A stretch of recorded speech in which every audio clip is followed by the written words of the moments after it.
व्युत्पत्ति की ई पाठशाला में NDA question paper 77 chemistry discuss कर रहे हैं। तो आइए देखते हैं कि यहाँ क्वेश्चन कैसे थे। तो यहाँ पे सबसे पहला क्वेश्चन है कि जब zinc chloride reacts with excess of ammonia solution to produce what. तो बच्चों सबसे पहले इंपॉर्टेंट चीज ये है कि ऑप्शन ये तो कभी नहीं होगा। इसका रीजन ये है कि यहाँ पर अमोनिया है, यहाँ पर वाटर की कोई बात नहीं है, तो यहाँ पे हाइड्रोक्साइड का कोई कंपाउंड नहीं आएगा। तो ऑप्शन ए और ऑप्शन बी यहीं पर रॉन्ग हो जाता है। देन ऑप्शन सी और ऑप्शन डी में आप देख रहे हो कि यहाँ पर अमोनिया के 4 मॉलिक्यूल्स गिवन है। तो यहाँ पर हम कैसे क्वेश्चन को अप्रोच करेंगे। बच्चों एक चीज याद रखना, ये नहीं कि आपको हर चीज आता हो, लेकिन एलिमिनेशन करना भी क्वेश्चन में बहुत इंपॉर्टेंट है। तो हम जानते हैं कि जिंक क्लोराइड जब अमोनिया से रिएक्ट करेगा तो जिंक NH3 2+2 Cl- बनेगा। अब हम देखते हैं कि यहाँ पर जिंक का ऑक्सीडेशन स्टेट क्या है। तो ऑक्सीडेशन स्टेट करने के लिए हम क्या करते हैं, जिंक को X लिया, अमोनिया को +0, क्योंकि अमोनिया का चार्ज 0 होता है। तो यहाँ पर हमें X = +2 का मतलब है बच्चों कि जिंक का oxidation state in this given compound is +2।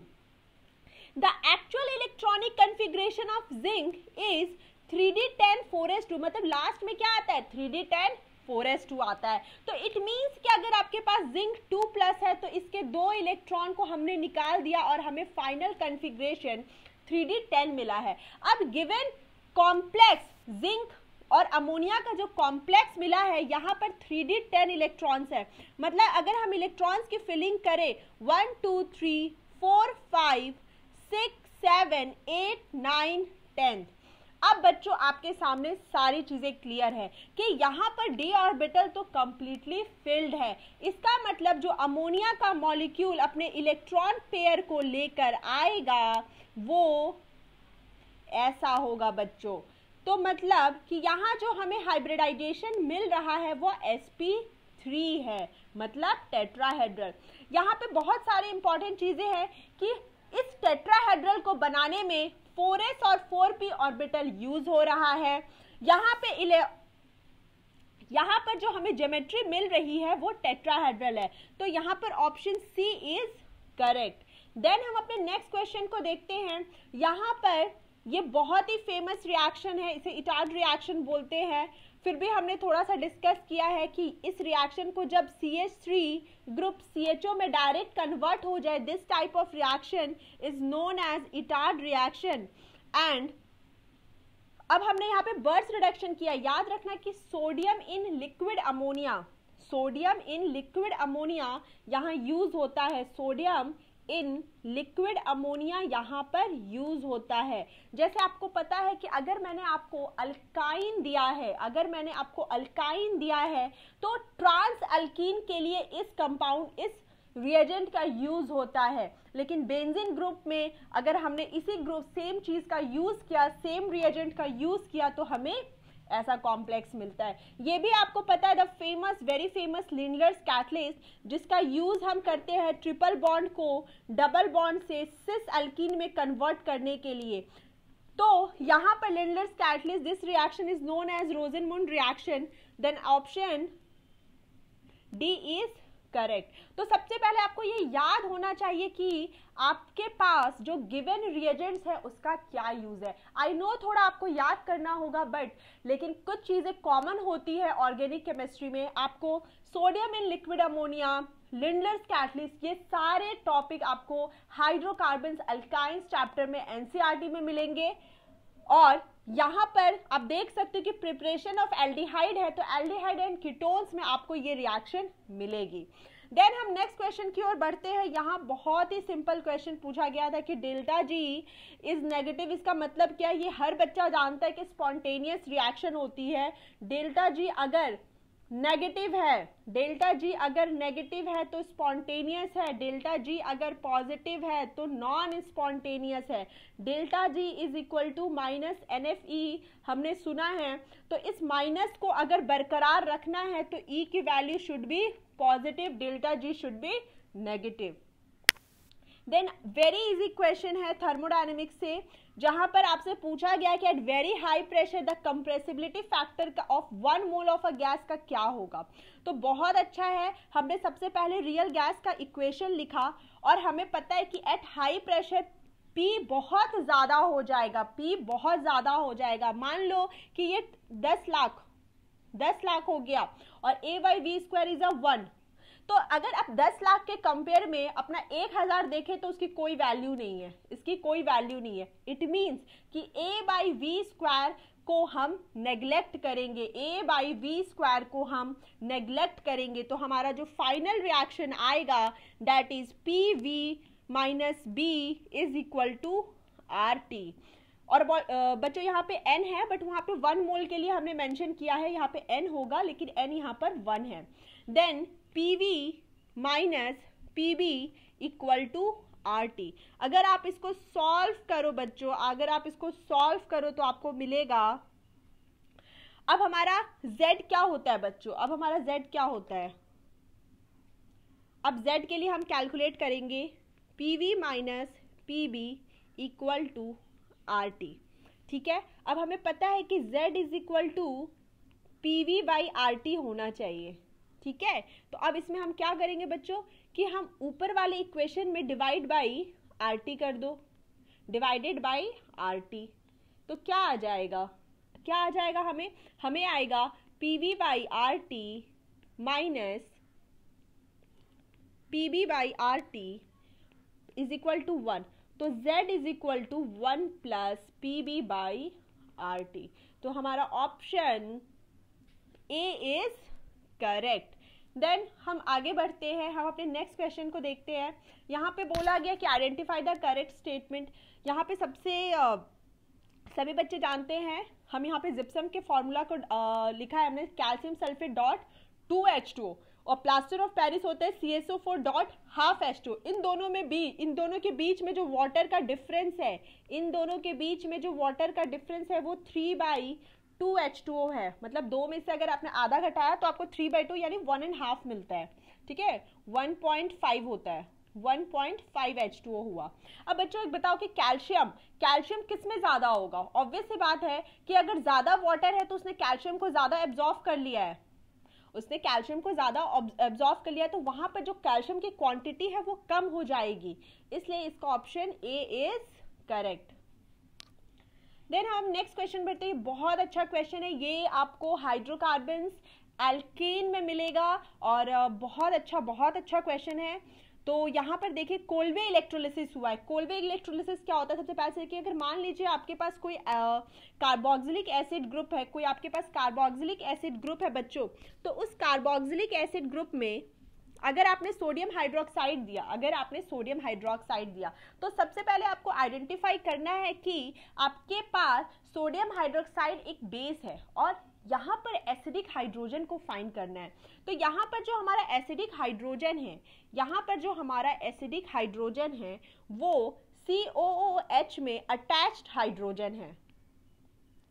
तो अब ये क्या करेगा, Na होता है प्लस, OH होता है माइनस, यहाँ पे वाटर निकलेगा और O माइनस Na आ जाएगा। देन यहाँ पर O माइनस एक इलेक्ट्रॉन को हटाता है और यहाँ पे एक रेडिकल जनरेट होता है। अब ये रेडिकल यहाँ, देन अगर आप देखो तो आपको 2R डॉट मिलेगा प्लस 2 कार्बन डाइऑक्साइड, क्योंकि मैंने यहाँ पे 2 मोल्स यूज किया है, आप देख सकते हो मैंने 2 मोल्स यूज किया है, तो 2R डॉट। अब ये दोनों R डॉट एक दूसरे से कंबाइन होके एल्केन का फॉर्मेशन कर देंगे।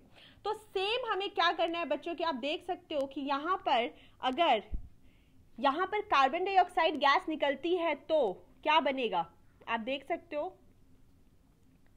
कि यहाँ पर फ्री रेडिकल जनरेट होगा।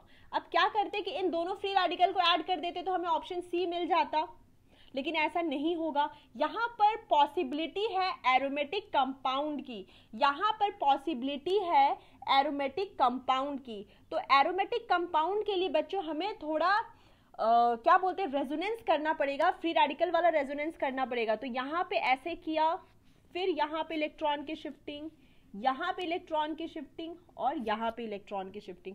अगर आप अपना फाइनल प्रोडक्ट देखोगे तो आपका फाइनल प्रोडक्ट जो आ रहा है वो ये है।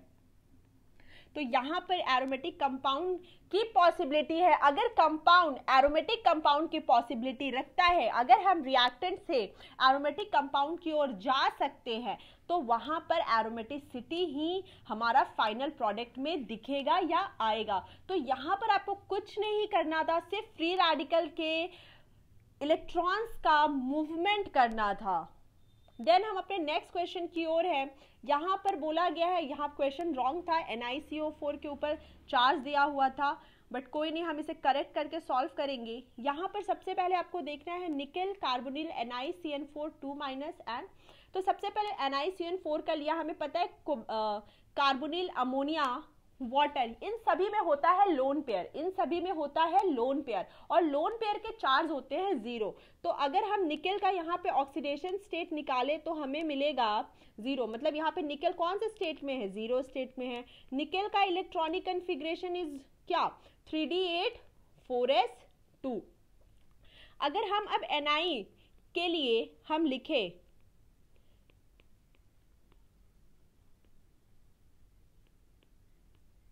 तो बच्चों हम देख सकते हैं कि यहाँ पर 1 2 3 4 5 6 7 8 और यहाँ पे 4s में 2 इलेक्ट्रॉन।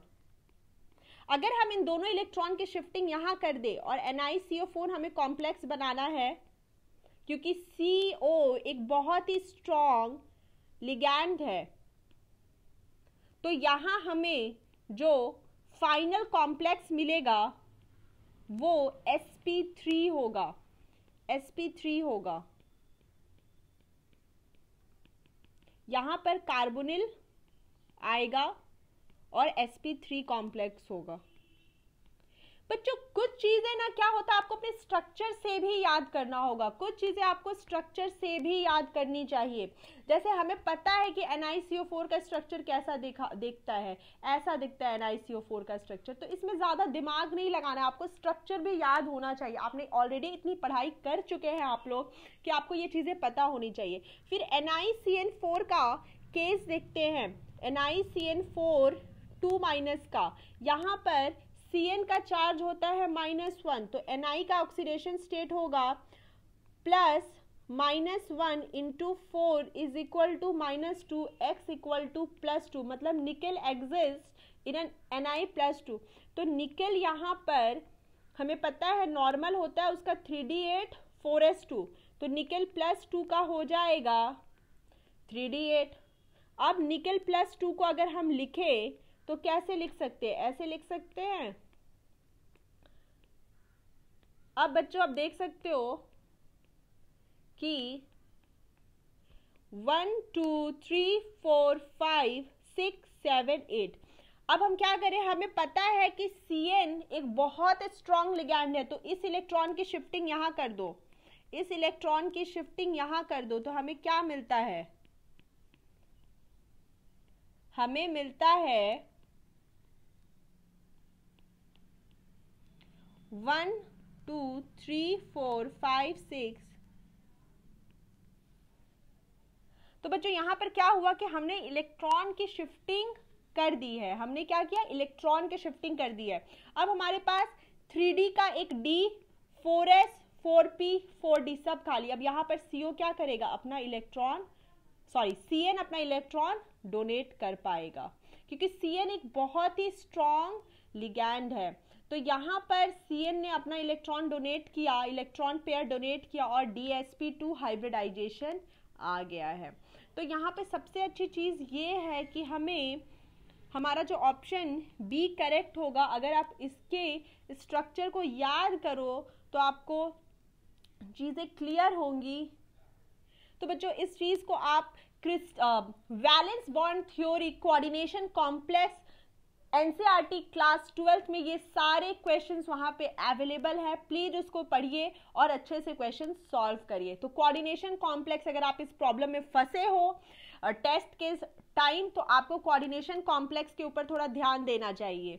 देन अब हम अपने नेक्स्ट क्वेश्चन की ओर हैं, जहां आपसे पूछा जा रहा है कि कार्बोनियम आयन फ्री रेडिकल और सिंगलेट कार्बन, नाइट्रीन, इन सभी में कौन पैरामैग्नेटिक नेचर का है? कौन पैरामैग्नेटिक नेचर का? अगर हम कार्बोनियम आयन की बात करें तो हम सब जानते हैं कि नाइट्रीन, कार्बोनियम आयन मतलब CH3 प्लस, फ्री रेडिकल मतलब डॉट, मतलब कोई एक रेडिकल, सिंगलेट कार्बन जैसे हमने CH2 ले लिया, वैसे ही नाइट्रीन क्या होगा हमारा, वहां पे N.R2 हो जाएगा। तो अगर आप देख सकते हो, तो आप देख सकते हो कि फ्री रेडिकल हमारा पैरामैग्नेटिक है क्योंकि यहाँ पे एक सिंगल इलेक्ट्रॉन है। अगर कार्बन के सराउंड में इलेक्ट्रॉन देखें, अगर कार्बन के सराउंडिंग में हम इलेक्ट्रॉन देखें तो यहाँ पे टोटल 6 इलेक्ट्रॉन्स हैं, टोटल 6 इलेक्ट्रॉन्स है, और जो पेयरअप है टोटल 6 इलेक्ट्रॉन है। फ्री रेडिकल के केस में अगर ये दोनों बॉन्ड के बीच में 2 इलेक्ट्रॉन है तो एक इसने लिया एक इसने लिया और 2r डॉट बनाया, तो ये पैरामैग्नेटिक है, यहाँ पे फ्री इलेक्ट्रॉन है। जबकि कार्बन के केस में हमने देखा है कि CH2, तो यहाँ पर भी 6 इलेक्ट्रॉन्स हैं, और नाइट्रीन के केस में अगर आपको देखना है तो यहाँ भी आपको 6 इलेक्ट्रॉन्स मिलेंगे। तो बच्चों यहाँ पर क्या होता है कि यहाँ पर हमारा फ्री रेडिकल आंसर हो जाएगा। देन हम नेक्स्ट क्वेश्चन की ओर है, जहाँ पर आपसे पूछा गया है कि ये बहुत अच्छा क्वेश्चन है। यहाँ पूछा गया कि when two compounds ACl3 and DCl3 of two elements A and D are mixed together, a compound ADCl6 is formed। तो सबसे पहले समझो कि ACl3 DCl3 को मिलाया, ADCl6 बना, आयनिक है, मतलब प्लस और माइनस का सेपरेशन होगा।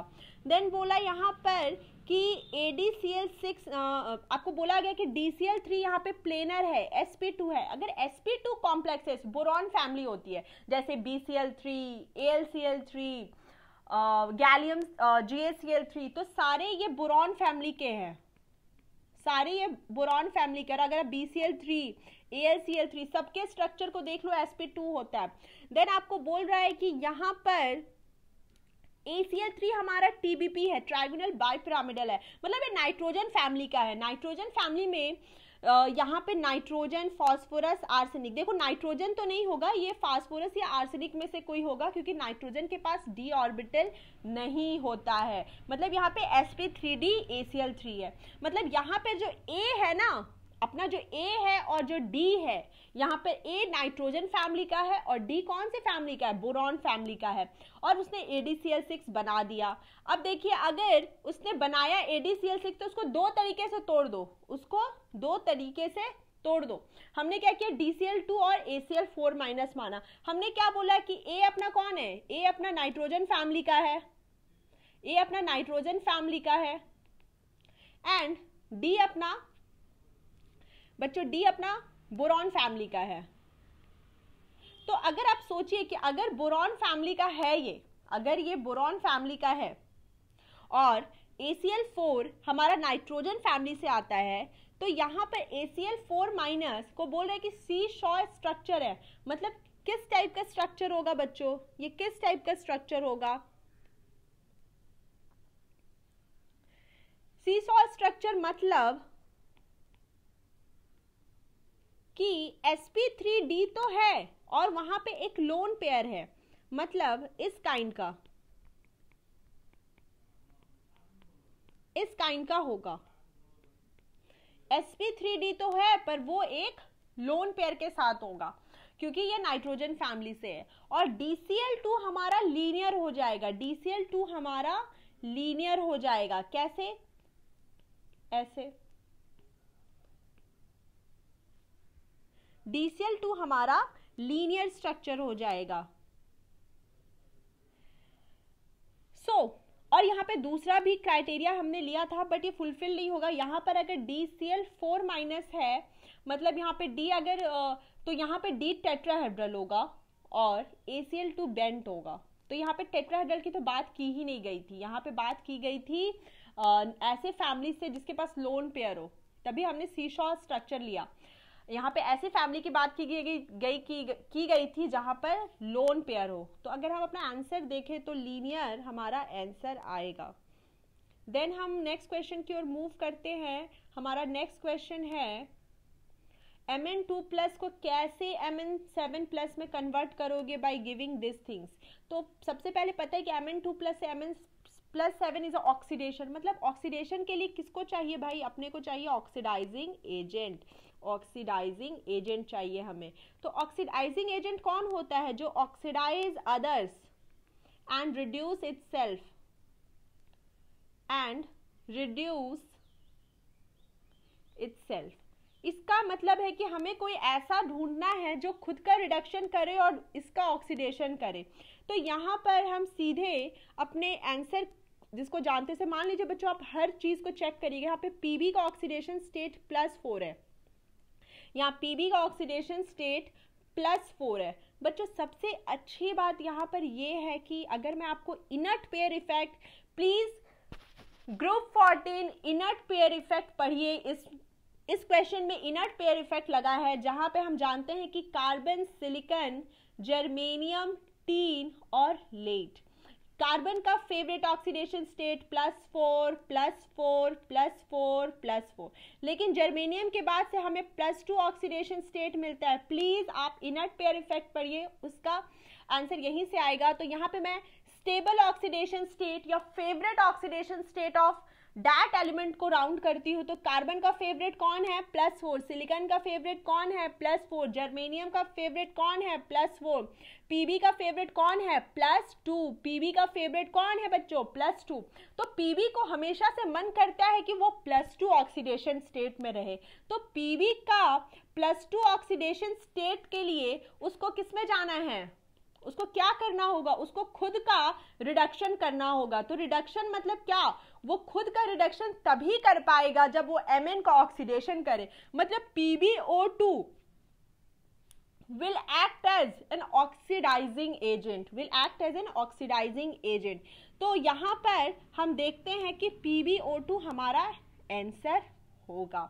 यहाँ पे SnCl2 भी है, यहाँ पर SnCl2 है और ये +2 स्टेट में है, तो ये +2 से +4 में जाना चाहेगा। +2 से +4 जाना मतलब ऑक्सीडेशन जाना चाहता है। तो ऑक्सीडेशन मतलब इसको खुद को ऑक्सीडेशन करना है, मतलब SnCl2 will act as a reducing agent, will act as a reducing agent। ये सारे कंसेप्ट्स आपको इनर्ट पेयर इफेक्ट में क्लियर होंगे, तो इस बात का ध्यान रखिए और इनर्ट पेयर इफेक्ट को पढ़िएगा। देन हम अपने नेक्स्ट क्वेश्चन की ओर है, जहां पर आपसे पूछा जा रहा है कि बताओ कि कौन सी प्रॉपर्टी अगेंस्ट है। तो सबसे पहले आप देख लो कि हम देखते हैं कि ऑक्सीडाइजिंग प्रॉपर्टीज और क्या है। तो यहाँ पे देख सकते हैं कि सभी का फेवरेट ऑक्सीडेशन स्टेट सभी का ऑक्सीडेशन स्टेट +4 दिया, पर हमें क्या पता है कि इसको पसंद है +2। तो ये +4 से किस में जाना चाहेगा, +2। It will act as an oxidising, it will act as an oxidising agent. तो ये करेक्ट है, ये करेक्ट है। अभी हमने लास्ट प्रॉब्लम में ही देखा कि पीबी को कहाँ जाना है, +4 से +2, मतलब इसको खुद का रिडक्शन करना है। इट मीन्स ये दूसरों का क्या करेगा, ऑक्सीडेशन, और दूसरों का ऑक्सीडेशन करने की चाहत रखना is known as oxidising agent या ऑक्सीडाइजिंग पावर।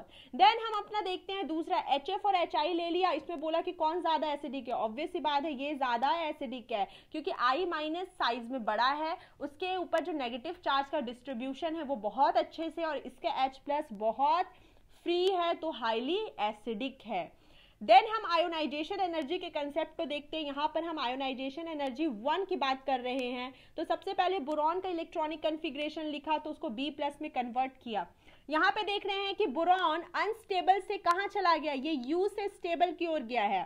देन हम देखते हैं कार्बन, देन हम आते हैं ऑक्सीजन के पास, यहाँ पर ये अनस्टेबल से स्टेबल की ओर गया है, बट नाइट्रोजन के साथ क्या हुआ है, यहाँ पर ये स्टेबल से अनस्टेबल की ओर गया है। तो सबसे ज्यादा एनर्जी हमें नाइट्रोजन के इलेक्ट्रॉन को निकालने में लगेगी।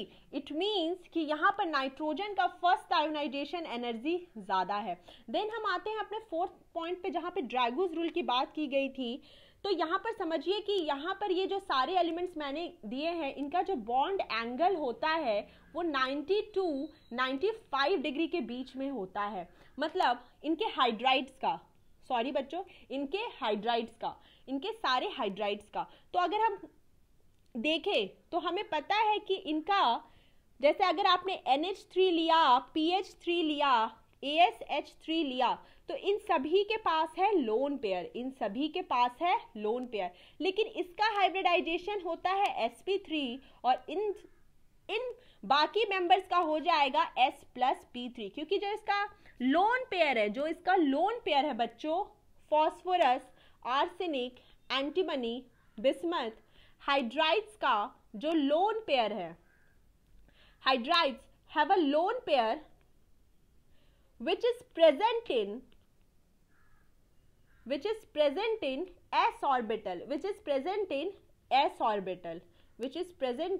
s orbital, तो होता क्या कि बहुत अच्छा एक्सेप्शन है, ड्रैगोस रूल के नाम से जाना जाता है। तो यहाँ पर नाइट्रोजन का हाइब्रिडाइजेशन हमें मिलता है sp3, but pH3, ASH3, SbH3 इन सभी के केस में इनका जो हाइब्रिडाइजेशन आता है वो आता है S+P3, और इनका जो लोन पेयर है जो डोनेटिंग एबिलिटी रखता है, बेसिक कैरेक्टर को शो करता है, वो होता है s ऑर्बिटल में।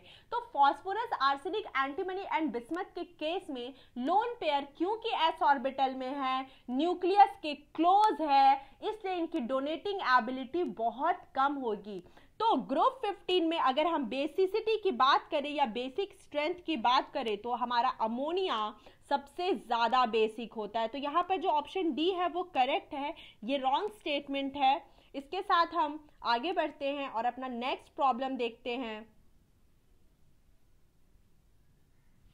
यहाँ पे बोला गया है कि which of the following is most reactive towards nucleophilic substitution. हमने सभी का फॉर्मूला लिख लिया, अब हम समझते हैं कि न्यूक्लियोफिलिक होता क्या है। कि न्यूक्लियोफिलिक में ये कार्बन के ऊपर अटैक करेगा, तो अपना कार्बन सबसे ज्यादा किसमें पॉजिटिव है, अपना कार्बन सबसे ज्यादा किसमें पॉजिटिव है वो चेक कर लेते हैं। देखो यहाँ पे नाइट्रोजन है, ऑक्सीजन है, क्लोरीन है, ठीक है। तो नाइट्रोजन और ऑक्सीजन क्या करता है बच्चों, ये दोनों में याद रखना कि नाइट्रोजन और ऑक्सीजन यहाँ पे इंडक्टिव इफेक्ट नहीं दिखाएगा, यहाँ पे रेजोनेंस दिखाएगा। यहाँ पर ये क्या दिखाएगा, ये दोनों रेजोनेंस दिखाएगा।